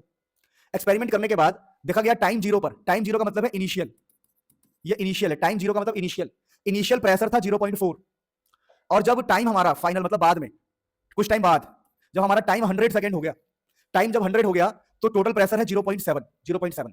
तो क्वेश्चन की डिमांड है कैलकुलेट द रेट कांस्टेंट, हमें रेट कांस्टेंट कैलकुलेट करना है। तो देखो ऐसे क्वेश्चंस में अगर आपने कभी मेरे डिटेल लेक्चर को नोट किया हो, अगर आपने कभी मेरे डिटेल लेक्चर से पढ़ा हो या मुझसे थ्योरी पढ़ा हो, तो ये सब मैं बढ़िया से करा चुका हूं। लेकिन अगर आप ऐसे बच्चे हैं जिन्होंने थ्योरीज नहीं पढ़ी है तो सीधा याद करेंगे। अब ऐसे क्वेश्चन हम क्या दिमाग लगाते हैं, बोलते हैं देखो आप हमें कह रहे हो कि हमें के निकालना है रेट कांस्टेंट, तो के ऐसा आ जाएगा 2.303 अपॉन में टाइम, के इधर जाएगा, टी नीचे आएगा, 2.30 अपॉन में टाइम, और यहां पे लॉग, ठीक है। अब पी इनिशियल का मतलब क्या, देखिए पी इनिशियल, पी आई, जहां पर पी आई का मतलब है इनिशियल, इनिशियल, तो यहां पर आपको क्लियरली दिख रहा होगा कि टाइम जीरो का मतलब, कि टाइम जीरो का मतलब इनिशियल होता है, टाइम जीरो का मतलब ही इनिशियल होता है। तो इनिशियल के सामने जो प्रेशर है वो 0.4 है, तो हमारा ये जो पी आई है, समझना, ये जो हमारा इनिशियल प्रेशर है, इनिशियल प्रेशर हमारा 0.4 होगा। फिर फॉर्मूले में है पी इनिशियल, इनिशियल प्रेशर मतलब जब आपका टाइम जीरो है तो टाइम जीरो के सामने कितना प्रेशर है, 0.4। फिर प्यारे बच्चों है 2 P I, 2 times P initial, यानी 2 इंटू में 0.4, 2 इंटू 0.4, और माइनस किससे करना है, पीटी, पीटी मतलब टोटल प्रेशर। तो देखो कुछ टाइम बाद 100 सेकंड बाद, ये टाइम है, टाइम 100 सेकंड बाद जो प्रेशर है यहां पर है 0.7। तो प्यारे बच्चों यहां पर हमें 0.7 पुट करना है, 0.7, और यहां पर टाइम कितना आएगा, 100, टाइम आएगा 100, क्योंकि इसने बोला है कि जब टाइम 100 होगा तो प्रेशर को 0.7 पुट करना है, तो टाइम 100 है तो पी टोटल है 0.7, यानी कि ये जो 0.4 है ये मेरा इनिशियल है पी आई, और ये है मेरा पी टोटल। तो आप अगर प्रेशर वाले क्वेश्चन करना चाहते हो तो आपको ये फॉर्मूला याद रखना पड़ेगा। अब इस क्वेश्चन को सॉल्व करना कोई बहुत बड़ी चीज नहीं है, आपके अपनी जगह पे रखो, यहां पे 2.303 अपॉन में 100 है ये, और ये हो जाएगा आपका लॉग 0.4, 0.8 माइनस 0.7 यानी 0.1, और लॉग 4 होता है बेटा पता है कितना, ये लॉग 4 की वैल्यू ऊपर दी होगी आपको, लॉग 4 की वैल्यू है 0.60, तो ये 2.303 अपने यहां पे रहेगा, 100 यहां रहेगा, और log 4 की जगह पर है 0.60, 0.60। इसको सॉल्व करोगे आपको आंसर दिखाई देगा। तो प्यारे बच्चों ये क्वेश्चन एनसीईआरटी में भी दिया हुआ है, ऐसा क्वेश्चन जो आपके लिए बहुत ज्यादा इंपॉर्टेंट है, प्लीज एनसीईआरटी में भी ऐसा क्वेश्चन है तो इसको अच्छे से सीख लो, समझ में आ गया तो प्लीज कमेंट करो, आगे बढ़ते हैं। प्यारे बच्चों अब हम कुछ गजब के क्वेश्चंस को देख रहे हैं। अब ये क्वेश्चन देखो, क्वेश्चन नंबर 10। अब इस क्वेश्चन के आने के चांसेस बहुत ज्यादा होते हैं ऐसे क्वेश्चन के। अब ये क्वेश्चन क्या है एक बार थोड़ा समझने का प्रयास करना। देखो मैं अलग से भी बहुत सारे क्वेश्चन फ्यूचर में कराऊंगा, पर अभी हम मोस्ट इंपॉर्टेंट क्वेश्चंस पे हाथ रख रहे हैं। लिखा है कि show that the time require for 99% completion of first order reaction. मैं क्वेश्चन आपको बता रहा हूं, कह रहे देखो फर्स्ट ऑर्डर के लिए टाइम का फॉर्मूला होता है 2.303 अपॉन में के लॉग, ठीक है ना, ए नॉट बाई एटी, जहां ए नॉट का मतलब होता है इनिशियल और एटी का मतलब होता है बचा कितना, बचा हुआ। तो क्वेश्चन कह रहा है कि टाइम रिक्वायर फॉर 99% कंप्लीशन, कि 99% कंप्लीट हो गया, अगर 99% कंप्लीट हो गया तो बचा कितना, बचा 1%। इस बात को समझो, अगर कोई चीज 100% है, देखो कोई चीज 99% कंप्लीट हो गई है तो बचा कितना होगा, 1%। बहुत लॉजिकल बात है। तो इस क्वेश्चन में हमें पहले एक टाइम निकालना है, टाइम कब निकालना है बता रहा हूं मैं, 2.303 अपॉन में के लॉग, देखो इनिशियल तो हम 100 ही मानते हैं, अगर परसेंटेज की बात करें तो परसेंटेज में जो इनिशियल हम कोई भी चीज लेंगे तो वो 100% ही होगा। जैसे मैंने कहा सेब है तो सेब 100% ही होगा, पूरा ही होगा सेब। तो परसेंटेज वाले केस में हमेशा ध्यान रखना, परसेंटेज में इनिशियल को हमेशा 100 लिया जाता है, 100 परसेंटेज वाले में। तो हम बोलेंगे देखिए इनिशियल तो हमारा 100 है, लेकिन बचा कितना, समझना, ए नॉट बाई 80, तो बचा कितना, तो कह रहा है 99% कंप्लीट हो गया तो बचा 1, तो आप 1 लिखोगे। अब यहां पर प्यारे बच्चों मैं आपको क्लियरली बता दूं, ये है 2.303 के, और इसको लिखेंगे T99%। क्यों, टाइम रिक्वायर फॉर 99% कंप्लीशन, तो ये टाइम 99% के लिए है। तो लॉग 100 बता दूं मैं कितना होता है प्यारे बच्चों, लॉग 100 बेसिकली क्या होता है मैं आपको बता दूं, 2 होता है। लॉग 100 का मतलब 2 होता है प्यारे बच्चों, लॉग 100 का मतलब ही 2 होता है, क्योंकि 10 की पावर 2 होता है, ठीक है, ये याद रखना, लॉग 100 का मतलब 2 होता है। कुछ वैल्यूज आपको एग्जाम में दी होगी, आप टेंशन मत लो। और लॉग एंटी लॉग अगर आपको सॉल्व करना नहीं आता है तो मैंने सिखा रखा है अलग से वीडियो। अब प्यारे बच्चों यहां पे अपने पास ये चीज तो हो गई जी, अब हमें टाइम निकालना है, लेकिन निकालना है 90% का, टाइम ऑफ 90%, तो ये हो जाएगा 2.303 अपॉन में K log A not, initial तो 100 मानते, इनिशियल 100 मानते हमेशा परसेंटेज में, और 99% कंप्लीट हो गया है। 99% कंप्लीट होने का मतलब बचा कितना, 10, नीचे हमें बचा हुआ लिखना होता है, तो ये लॉग 10 है बेटा। तो ये जो T 90% है ये है 2.303 अपॉन में के लॉग 10 बेटा गायब हो जाता है, लॉग 10 1 होता है। तो इससे हमें क्या प्रूफ करना था, क्वेश्चन पढ़ो, क्वेश्चन लिखा है शो दैट, क्वेश्चन देखो, show that time require for 99% is double.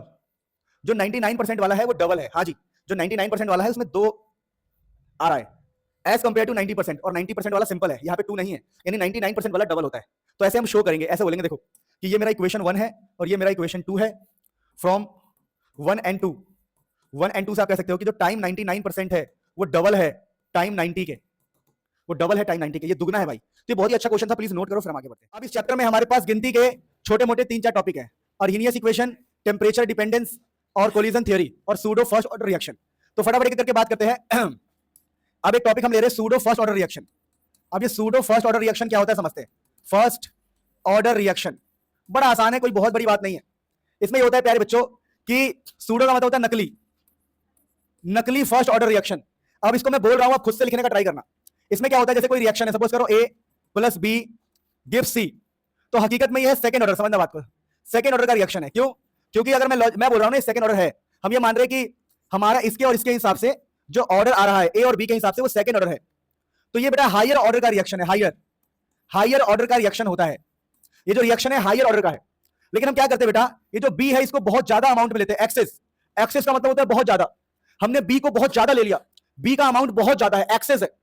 अब बी का अमाउंट इतना ज्यादा हो गया, बी का अमाउंट इतना ज्यादा हो गया कि जब हम रेट इक्वेशन लिखेंगे, रेट इज इक्वल टू ऐसे लिखेंगे के बी की कुछ पावर 1 ए की पावर कुछ 1। तो समझना मेरी बात को ध्यान से, हो क्या रहा है कि हमने भैया रेट लिख दिया, रेट इज इक्वल टू के बी की पावर 1 ए की पावर 1, बी और ए की पावर 1 लिख दिया हमने, ठीक है जी।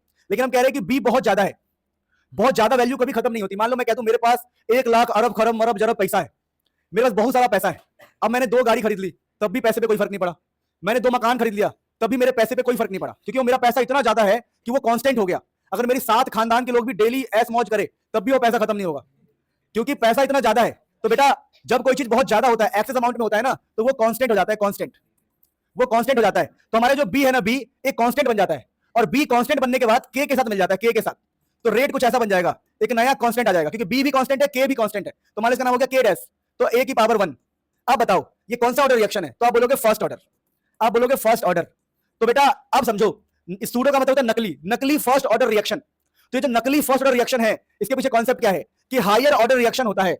हायर ऑर्डर रिएक्शन में एक बहुत एक्सेस अमाउंट में होता है, जिस वजह से वो कांस्टेंट बन जाता है, और अगर वो कांस्टेंट बन गया तो रिएक्शन हमें फर्स्ट ऑर्डर जैसा फील होगा। इसकी डेफिनेशन क्या है? Higher order reaction, higher order reaction follows first order kinetics, higher order reaction follows first order kinetics. है तो ये हायर ऑर्डर का, लेकिन फॉलो कर रहा है first order kinetics, first order kinetics को फॉलो कर रहा है, उसी को बोलते हैं हम सूडो फर्स्ट ऑर्डर रिएक्शन, नकली फर्स्ट ऑर्डर रिएक्शन। फटाफट इसे नोट कर लो, फिर हम आगे बढ़ते हैं। इसकी डेफिनेशन मैंने बोल दी, अदरवाइज आप कहीं से भी निकाल सकते हो। सो प्यारे बच्चों, इन टॉपिक्स के बाद हमारे पास 2 मेन टॉपिक है। टॉपिक का नाम है बेटा फैक्टर अफेक्टिंग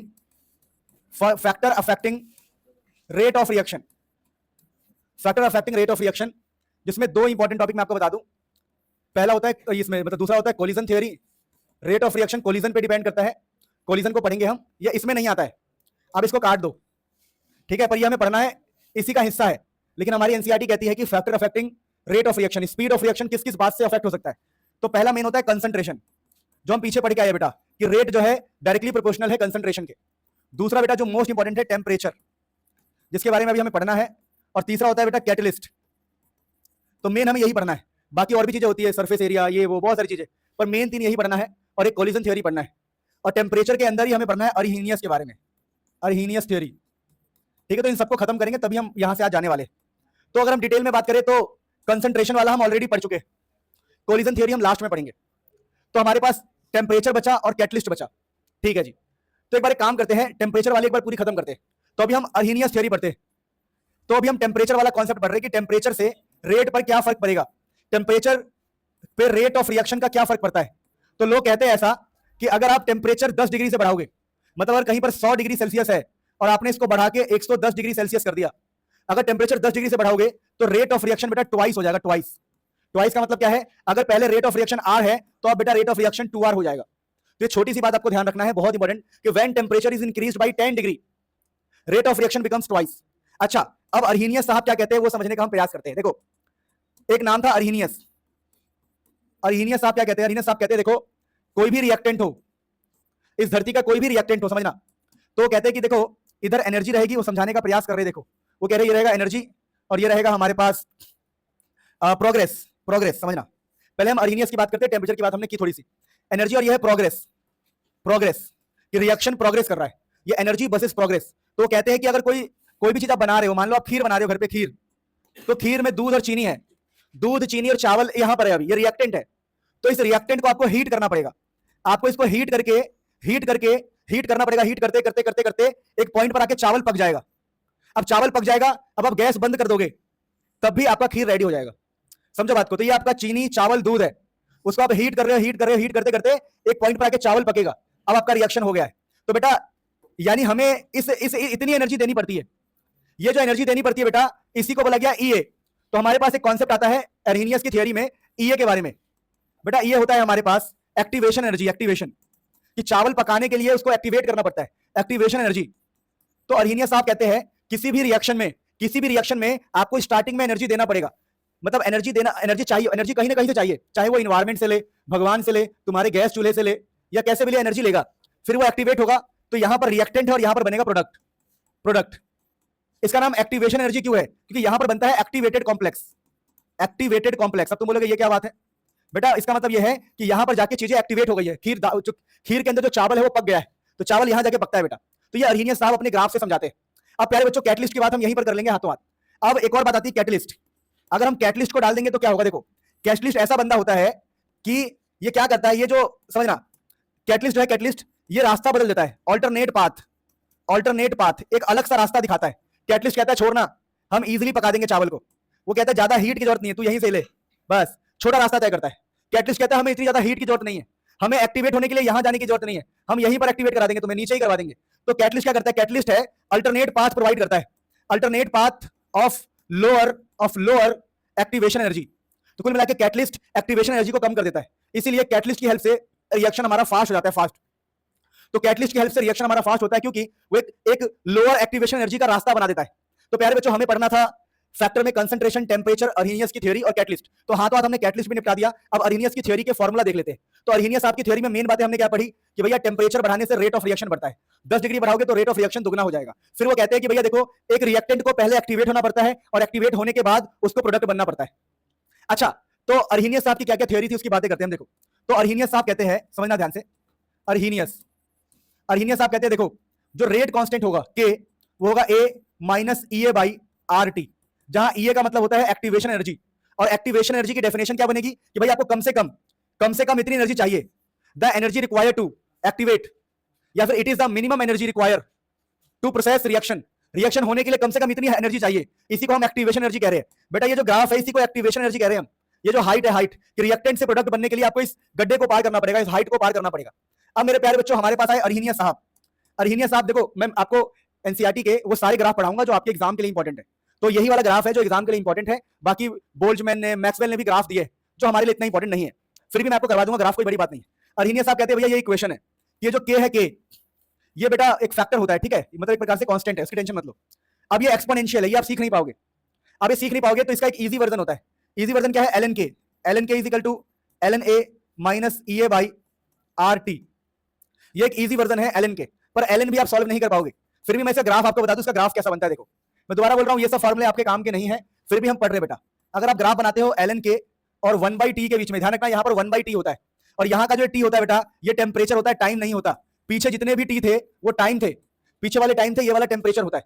तो एल एन के और टेम्परेचर के बीच का ग्राफ बनाओगे तो बेटा ग्राफ कुछ ऐसा गिरता हुआ नजर आएगा।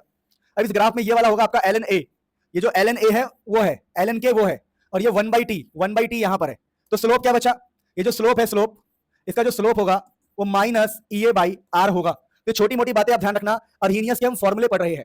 फिर अर्हीनियस साहब या लोगों ने सोचा कि यार ये भी फॉर्मूला कठिन है, तो इसको लॉग में कन्वर्ट किया गया। Log K is equal to log A minus E A by 2.303 R, और यहां बगल में 1/t। अब प्यारे बच्चों, इसका ग्राफ क्या होगा आप लॉजिकली सोचो। अगर हम इसका ग्राफ बनाएंगे तो सेम ग्राफ बनने वाला है, कोई टेंशन नहीं है। बस यहां पर लॉग के आ जाएगा, लॉग के बाद अगर इसकी बात करें, समझना, इस पॉइंट की बात करें तो ये लॉग ए हो जाएगा, इसकी बात अगर करें तो ये हो जाएगा slope, slope is equal to minus E A by 2.303 R हो जाएगा, और यहां हो जाएगा 1/t। यानी बेटा ग्राफ तो आपको याद रखना ही पड़ेगा, इसमें कोई जुगाड़ नहीं है। इस फॉर्मूले को हमने इसमें सेट किया है, जहां एल एन था वहां बस लॉग आ गया है, और आर के साथ 2.303 आ गया है। अब प्यारे बच्चों, एक छोटा सा ग्राफ मैं आपको बताता हूं, आप प्लीज इसे नोट कीजिए। सो मेरे प्यारे बच्चों, तो ये छोटी मोटी बात हमने की, कोई बड़ी बात नहीं थी बेटा। जब हम न्यूमेरिकल सॉल्व करेंगे ना इन चैप्टर्स का, न्यूमेरिकल सॉल्व करेंगे तो आपको आइडिया लगेगा कि इन फॉर्मूले का कहां इस्तेमाल है। अब प्यारे बच्चों ध्यान दो, फिर जैसे कि हमने एक बात समझा कि टेम्परेचर T1 है, तो उस टाइम मान लो रेट कांस्टेंट है K1, और मान लो कोई टेम्परेचर हो गया T2, तो रेट कांस्टेंट हो जाएगा K2। जैसे हमने पढ़ा कि टेम्परेचर चेंज होने से रेट ऑफ रिएक्शन चेंज होता है, टेम्परेचर चेंज होने से रेट ऑफ रिएक्शन चेंज होता है। तो ये रेट कांस्टेंट चेंज हो गया, टेम्परेचर चेंज होने से रेट कांस्टेंट चेंज हो गया, तो इन दोनों को मिला के एक फॉर्मूला बनाया गया है, log K2/K1, मतलब फाइनल रेट कांस्टेंट अपॉन में initial is equal to E A by 2.303 R, 1/T1 minus 1/T2। यानी जब भी क्वेश्चन ऐसा है कि आपको दो टेम्परेचर दिया हो और दो रेट कांस्टेंट की बात करें, तो आपको इस फॉर्मूले से क्वेश्चन को सॉल्व करना है, जो हम सीखेंगे। दोबारा बोल रहा हूं, अर्हीनियस वाला कॉन्सेप्ट बहुत इंपॉर्टेंट होता है न्यूमेरिकल पर्पस से, लेकिन ये बच्चों को कभी समझ नहीं आता, वो जब मैं क्वेश्चन कराऊंगा तभी आपको समझ में आएगा। अब प्यारे बच्चों, मेरे पास दो छोटे मोटे थ्योरी है, एक बार मैं आपको मैक्सवेल साहब की एक थ्योरी पढ़ाता हूं। मैक्सवेल, बोल्ट्जमैन, इन लोगों ने काम किया था। ग्राफ क्या बनाया बता रहा हूं। देखो, इन्होंने कहा, देखो भैया समझना, इन्होंने कहा कि यहां पर होगा फ्रैक्शन ऑफ मॉलिक्यूल। मैं लिख देता हूं। फ्रैक्शन ऑफ मॉलिक्यूल का मतलब एक प्रकार से number of molecule. Number of molecule, fraction of molecule को यहां रखा और काइनेटिक एनर्जी को यहां रखा। काइनेटिक एनर्जी, काइनेटिक एनर्जी को यहां रखा और उन्होंने ग्राफ क्या बनाया, ग्राफ ऐसा बनाया, देखो ध्यान से। उन्होंने कहा देखो भैया ये वाला ग्राफ आएगा हमारा, कुछ ऐसा कुछ ग्राफ आएगा। अब ये क्या है मैं आपको समझाता हूं, देखो प्लीज। वो कहते हैं कि ये वाला जो ग्राफ है वो टेम्परेचर टी पर है, लेकिन अगर आपका टेम्परेचर थोड़ा सा बढ़ जाए, T+10, आपने 10 यूनिट से बढ़ा दिया, तो ये जो ग्राफ है, जो चल रहा है ग्राफ, वो कुछ ऐसा हो जाता है। जैसे अभी देखना, अभी ये यहां पर जा रहा है ना, ये ग्राफ यहां पे, ये ग्राफ कुछ ऐसे आगे बढ़ जाता है, आगे। तो आगे बढ़ने का मतलब क्या है? आगे बढ़ने का यह मतलब है कि जब टेम्परेचर T+10 होता है तो काइनेटिक एनर्जी के साथ ज्यादा पार्टिकल होते हैं। अरे तो बहुत लॉजिकल है, अगर हम टेम्परेचर बढ़ा देंगे तो ज्यादा पार्टिकल्स के पास मैक्सिमम काइनेटिक एनर्जी होगी। बात समझो, टेम्परेचर बढ़ाने से क्या बढ़ जाता है? तो यहां पर बता रहा हूं, मैक्सवेल साहब ने क्या बोला था, समझना। मैक्सवेल साहब ने यह बोला था कि टेम्परेचर जब इंक्रीज करते हैं तो number of fraction of molecule, number of molecule देता, चलो, number of molecule with maximum kinetic energy, with maximum kinetic energy increases. क्या मतलब है कि number of molecule with maximum kinetic energy increases. देखो ऐसे पढ़ना, इंग्लिश में कंफ्यूज मत होना। Number of molecule with maximum energy increases, तो नंबर ऑफ मॉलिक्यूल्स के ज्यादा नंबर ऑफ मॉलिक्यूल्स आता है।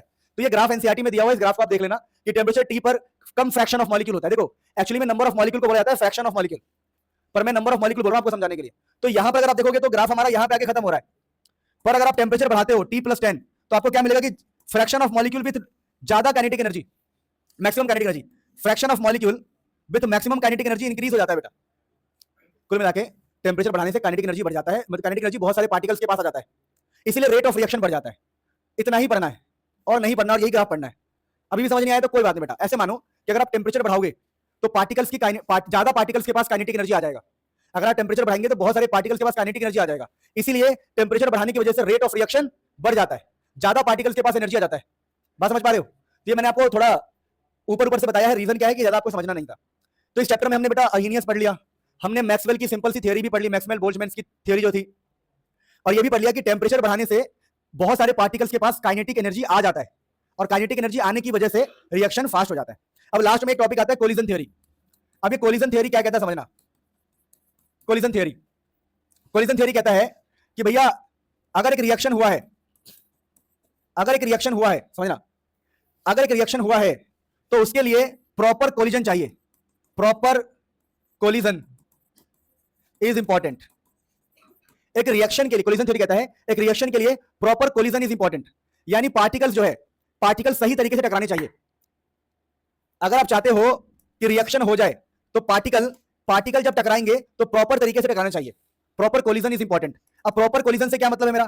प्रॉपर कोलिजन से यह मतलब है, पहला पॉइंट कि ओरिएंटेशन, मैं बता रहा हूं, प्रॉपर ओरिएंटेशन होना चाहिए। प्रॉपर ओरिएंटेशन, अब तुम बोलोगे ओरिएंटेशन ऑफ रिएक्टेंट का प्रॉपर ओरिएंटेशन होना चाहिए। प्रॉपर ओरिएंटेशन ऑफ रिएक्टेंट होना चाहिए। अब तुम बोलोगे ओरिएंटेशन का क्या मतलब होता है? डायरेक्शन। अगर आप चाहते हो रिएक्शन हो जाए तो प्रॉपर कोलिजन इज इंपॉर्टेंट। इसमें क्या होता है? Proper direction of reactant. इसका क्या मतलब है? इसका ये मतलब है कि अगर मान लो यहां पर मैं बोल रहा हूं कि CH3Cl है, जैसे मैं बेस्ट एग्जांपल देता हूं आपको, मान लो CH3 और यहां पर Cl है और यहां पर भी एक CH3 है मान लो, और हम कह रहे हैं कि भैया ये कोई रिएक्शन है जिसमें ये जो OH माइनस है, OH माइनस चाहता है Cl पे अटैक करना। तो अब लॉजिकली सोचो कि यहां पर एक प्रॉपर ओरिएंटेशन, डायरेक्शन बिल्कुल सही होना चाहिए। अगर हम ये ऐसा कर दे, हम कुछ ऐसा कर दे कि हम OH माइनस को कहीं बिहार में डाल दे तो Cl पे अटैक नहीं कर पाएगा। यानी कि मैं कुछ बहुत डिटेल में नहीं सिखाना चाह रहा, पर सिंपल भाषा में कह रहा हूं, प्रॉपर डायरेक्शन ऑफ रिएक्टेंट्स के बीच में एक प्रॉपर डायरेक्शन होना चाहिए, प्रॉपर कांटेक्ट होने का चांस होना चाहिए, तभी प्रोडक्ट बनेगा। तो कह रहा है कि भैया रिएक्शन होने के लिए प्रॉपर कोलिजन इज इंपॉर्टेंट, और प्रॉपर कोलिजन से मेरा मतलब है प्रॉपर ओरिएंटेशन ऑफ रिएक्टेंट्स का प्रॉपर ओरिएंटेशन होना चाहिए। तो मेन मुद्दा कोलिजन थ्योरी का यही है, और कोई थ्योरी नहीं है इसमें। अब एक छोटी सी बात मैं आपको बता रहा हूं, कुछ चीजें हैं जो एग्जाम में नहीं आती है, पर वो आप रेडी करना, मैं आपको बता रहा हूं, आप खुद से रेडी करना। आप एनसीईआरटी में जाओगे ना, एनसीईआरटी में, तो एनसीईआरटी में लास्ट में 2-3 फॉर्मूले दिए हुए हैं, मैं आपको भी बताता हूं, रुक जाओ। 2-3 फॉर्मूले दिए हुए हैं। पहला ये दिया हुआ है, देखो, rate is equal to ZAB E minus minus E upon में R2। तो बेटा ये एग्जाम में कभी नहीं आता, इसके ऊपर कोई न्यूमेरिकल है ही नहीं जो तुम्हें आएगा। एक दूसरा फॉर्मूला लास्ट में ये भी दिया हुआ है, rate is equal to P Z A B, NCERT में दिया हुआ है, ई माइनस आर टी। अब आपको लगता है कि आप इन फॉर्मूले से कभी न्यूमेरिकल कर सकते हो? कभी नहीं कर सकते, क्योंकि एक्सपोनेंशियल आप सॉल्व ही नहीं कर पाओगे। तो आप मिनिमम क्या कर सकते हो? मिनिमम आप ये कर सकते हो कि अगर आपका पेपर बहुत हार्ड आ रहा है तो आपसे ये पूछ सकते हो, बताओ भाई इसमें जेड का क्या मतलब है। तो आप इस जेड का मतलब याद करके जाओगे कि जेड का ये नाम है। आपसे पूछ लेंगे भाई पी का क्या नाम है, तो पी का आपसे नाम पूछ सकते हैं। तो ये दो चीजें मैं आपको होमवर्क दे रहा हूं। बाकी इस चैप्टर में जो भी एग्जाम के लिए इंपॉर्टेंट है वो सारे पॉइंट हमने डिस्कस किया। जब हम इसके ऊपर कल या जब भी अकल या जब भी इसके न्यूमेरिकल्स करेंगे तो ये चैप्टर आपको डेफिनेटली क्लियर हो जाएगा, ये मेरा वादा है। बस आपको ये थियोरीज, ये फॉर्मुला, अगर आप एक ऐसे बच्चे हो कि आपको कुछ भी नहीं आता है तो आप अगर इनको रट भी लोगे ना थियोरीज और फॉर्मुला को, तो न्यूमेरिकल के साथ आप सीख जाओगे। अब देखो मेरे प्यारे बच्चों, अब ये काफी शानदार क्वेश्चन है। अब ये क्वेश्चन किस टाइप का, थोड़ा हिसाब लगाते हैं। देखो अगर हम किसी भी चैप्टर में क्वेश्चन करना चाहे ना तो बहुत सारे क्वेश्चन है, पर मैं आपको भी बता रहा हूं जो मोस्ट इंपॉर्टेंट क्वेश्चन की कैटेगरी में आते हैं।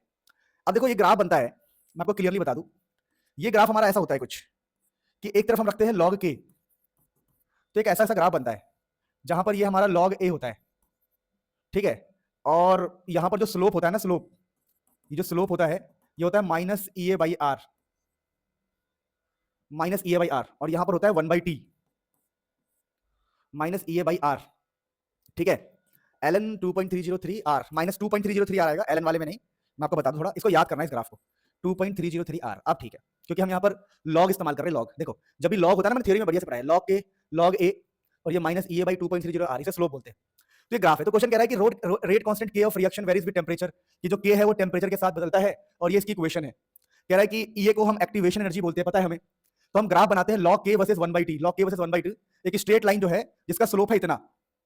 तो एक्चुअली में हमारा जो स्लोप है इतना आ रहा है, ये हमारा स्लोप है जो हमें पता है नॉलेज से, और इन्होंने स्लोप दिया है इतना।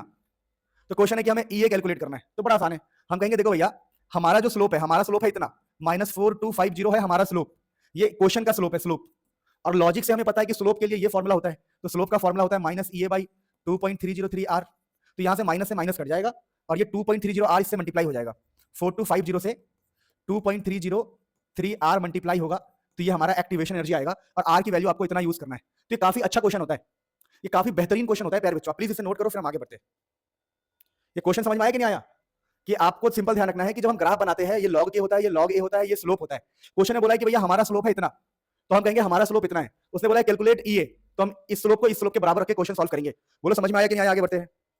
सो मेरे प्यारे बच्चों, यहां पे क्वेश्चन देखेंगे, लिखा है rate constant for the first order decomposition. कह रहा है कि देखो the rate constant for the first order H2O2 given by this, ये क्वेश्चन है। क्वेश्चन है कैलकुलेट द एक्टिवेशन एनर्जी। अब देखो इस क्वेश्चन को कैसे करेंगे। देखो इन लोगों ने बोला है कि जो लॉग के है वो है 14.2 माइनस 1 इंटू 10 की पावर 4 अपॉन में टी, ठीक है जी।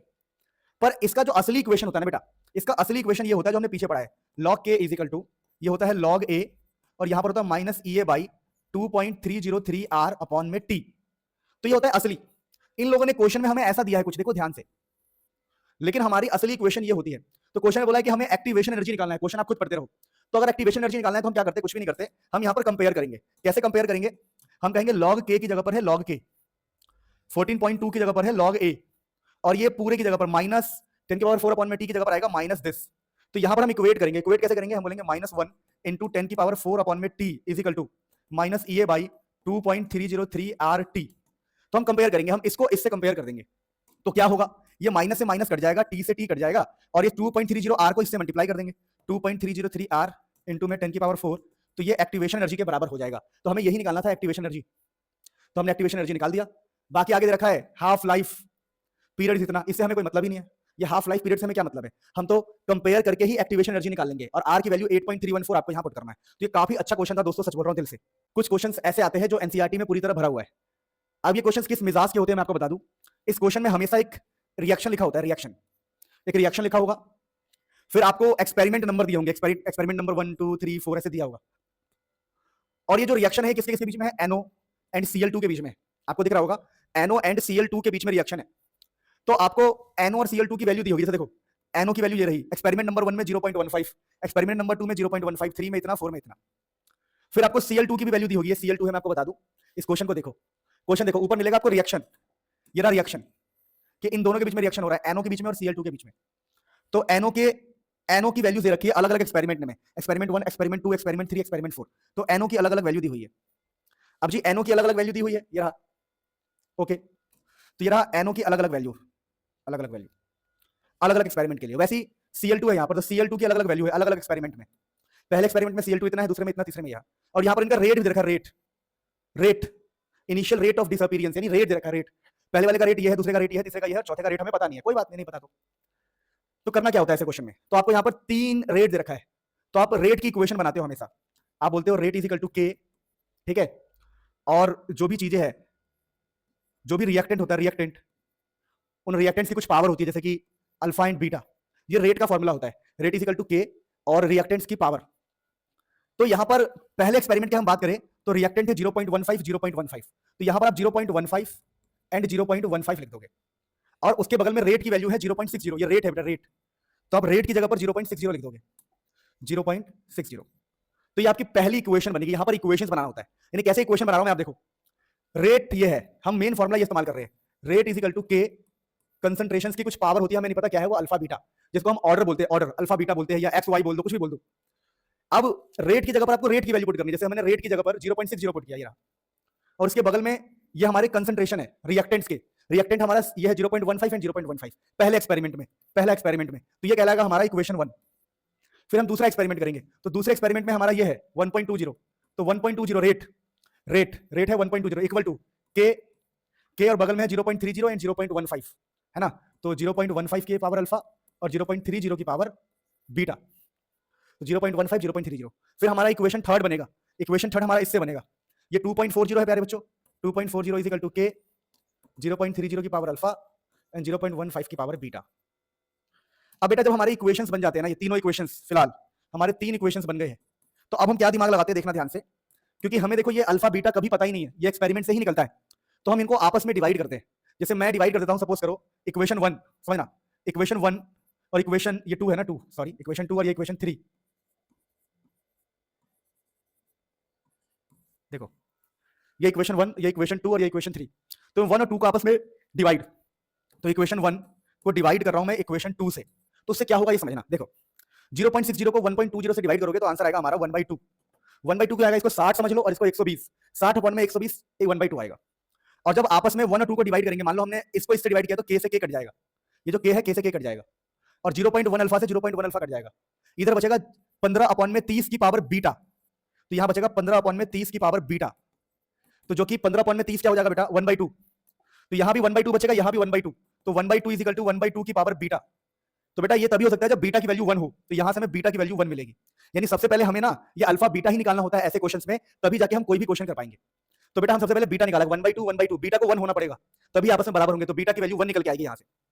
फिर अगली बार हम क्या करेंगे, देखो ध्यान से, यानी कि ऐसे क्वेश्चंस में सबसे पहले इक्वेशंस ही बनते हैं जब एक्सपेरिमेंट वाला क्वेश्चन हो।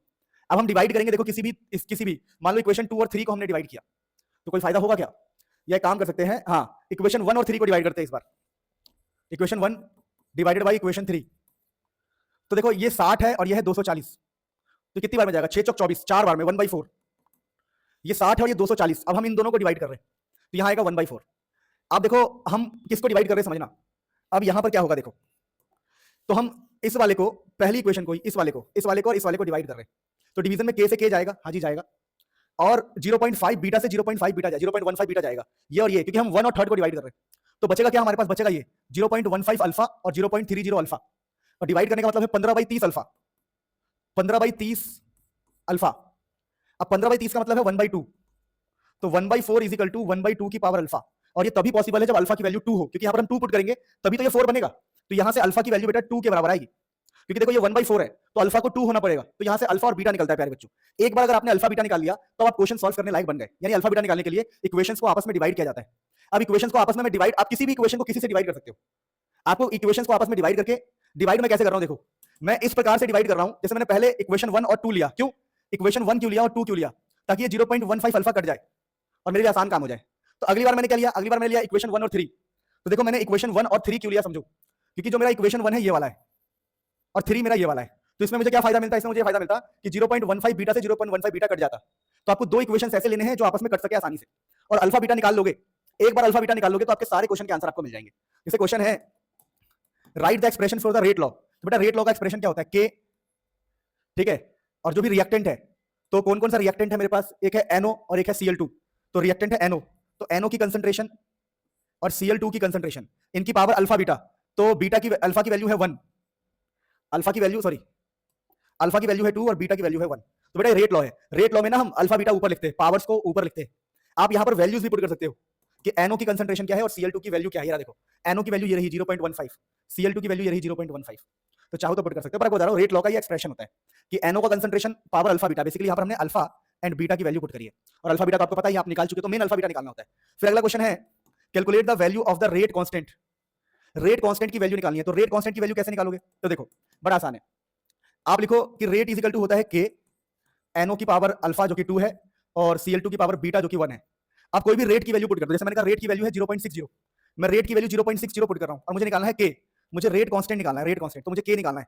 तो मुझे NO की वैल्यू कितनी है, NO की वैल्यू है 0.15, NO की वैल्यू है 0.15, ठीक है, NO की वैल्यू 0.15, तो यहाँ 0.15 की पावर 2 और Cl2 की वैल्यू भी है 0.15, ये रहा ना, Cl2 की वैल्यू, मतलब मैं पहला वाला लेके चल रहा हूँ, 0.15, 0.15, 0.60 और इसकी पावर अल्फा बीटा। तो यहां से हम K की वैल्यू भी सॉल्व कर लेंगे। यानी एक बार अगर आपने अल्फा बीटा निकाल लिया, इक्वेशंस को डिवाइड करके अल्फा और बीटा निकाल लिया, तो आप रेट लॉ लिख पाओगे। देखो, आप रेट लॉ लिख पाओगे, आप रेट कांस्टेंट की वैल्यू निकाल सकते हो, आप रेट कांस्टेंट की वैल्यू भी निकाल सकते हो, ठीक है। अब देखो ये जो ऑर्डर है, ये ऑर्डर है 3, है ना, थर्ड ऑर्डर है, तो थर्ड ऑर्डर के लिए आपको यूनिट भी बताना चाहिए, आप किसी भी ऑर्डर का यूनिट निकाल सकते हो, ठीक है, ये आपने सीखा है। अब क्वेश्चन है कि what is the initial rate of disappearance of Cl2 in experiment 4। अब हमसे एक्सपेरिमेंट 4 में रेट भी पूछा है। अब एक्सपेरिमेंट 4 में हमसे रेट पूछा है, मतलब कुल मिलाकर ऊपर के दोनों करने बड़े आसान है। एक्सपेरिमेंट 4 में हमसे रेट पूछा है, इस एक्सपेरिमेंट 4 में हमसे रेट पूछा है, रेट। तो रेट कैसे निकालेंगे, तो हम बोलेंगे देखो rate is equal to K। अब यहां पर K की वैल्यू आपको डालनी पड़ेगी, जो आप यहां से सॉल्व करोगे उस K को यहां डालना, rate is equal to K के बाद 0.25, दोनों ही 0.25 है, और अल्फा की पावर 2 बीटा की पावर 1, लो क्वेश्चन सॉल्व हो गया। रेट भी निकाल सकते हो, बस K की वैल्यू आपको पुट करना है। हाँ भाई हो गया। अब बताओ अगला चैप्टर कब तक चाहिए, अपना नाम लिखो और डेट लिखो, उसी दिन मिल जाएगा, मेरा वादा है। Love you. और क्या करना है पता है ना, अच्छी लगे तो लाइक, हाइप और कमेंट करके बताना कि कैसा लगा।